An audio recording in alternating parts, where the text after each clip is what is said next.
وصفتنا اليوم خش حلا الخشخش أو حلا المشاهير.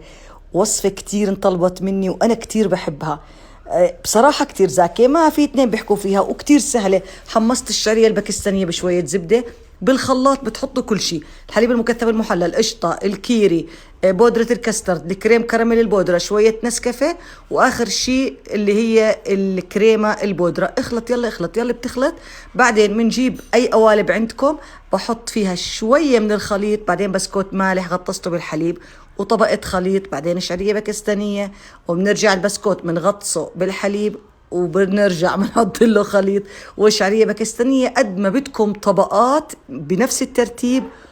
وبعدين بتنحط بالثلاجة لتاني يوم، وانتوا بتاكلوا خش خش خش خش يلي تخشخش. طول ما الواحد بياكل بيعمل خشت، وكتير شكلها حلو. شوفوا محلاها. باي باي.